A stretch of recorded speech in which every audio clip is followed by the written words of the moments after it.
y'all know all the X's and O's, man. I'm just sitting at home watching. I don't like to get into that because I don't believe the game is really decided on the field. So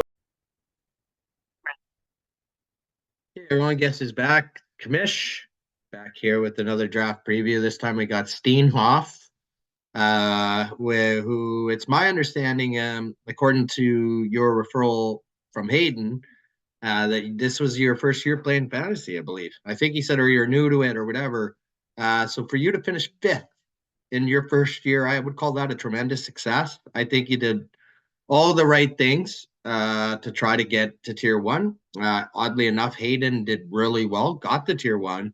And now you got to follow him. But I think your path to get there isn't going to happen quite as quickly. And we'll get into that here as we get into your preview.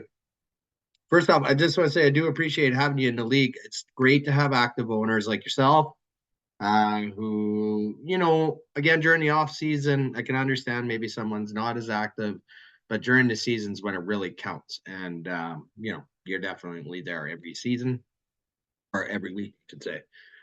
Looking at your keepers here, well, again, these are your likely keepers. You still have to set your keepers. Definitely makes the previews easier, so I get a better sense. I mean, I don't know who you're going to keep, right?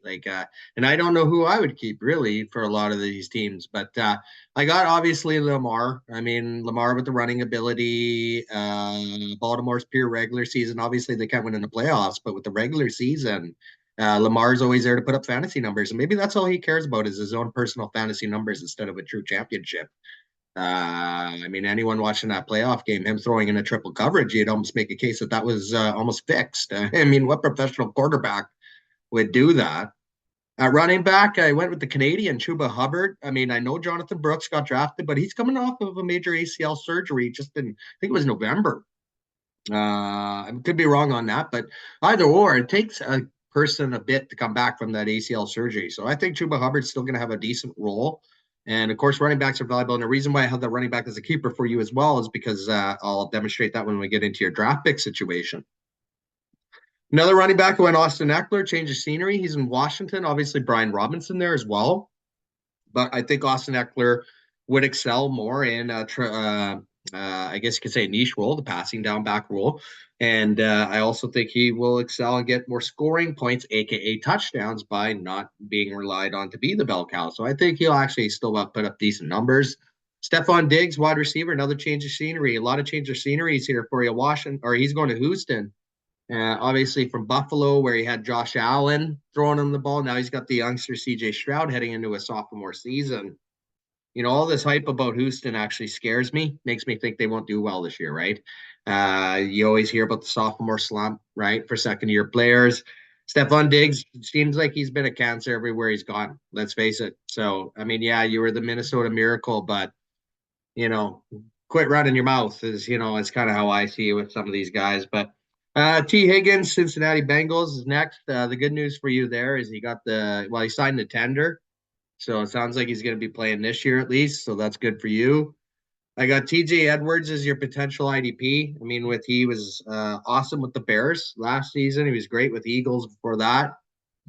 Other keepers here, other potential. I got Mr. Reliable Tyler Lockett, but I think JSN is going to finally carve into that role in year two.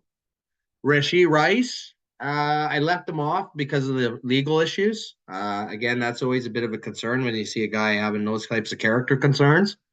Dallas Goedert at tight end. Again, that Philly offense seems to put up a lot of numbers. So Dallas Goedert's always a guy that could be a threat. And then I got Jones for the Rams and Ellis at linebacker as other potential keepers because, again, it's all about the tackling volume. Draft pick scenario now. So you send me bot. Yeah, price to pay is right now when you don't make it to tier one. So there's a guy by the name of Chris and no more who spent I don't know 4 or 5 years in tier two, did what you did every year it seemed, and just couldn't find a way to get in, and finally did. And so I think you did all the right things. People watching your preview who's not your like this being their team, hopefully will hear my advice here, right? Like buying to try to get the tier one is the main motive here in this tier. When you get the tier one, it's all about winning the money, right?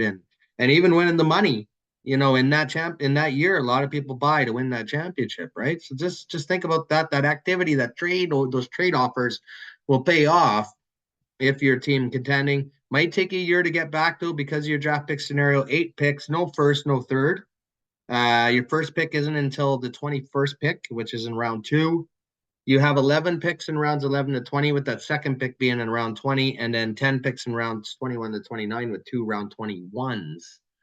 Again, I think it's going to be a tough road to climb with that kind of draft pick scenario, but at the same time, it's it's not like it's not doable. 8 picks still in the first 10.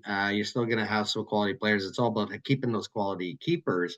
And obviously, running backs are more of a necessity, which is why I lean towards more Chuba Hubbard. But of course, you might find a guy like Rashee Rice as the better option. Either way, I think you're a great new owner, and I'm excited to see what you can do to try to get to tier 1.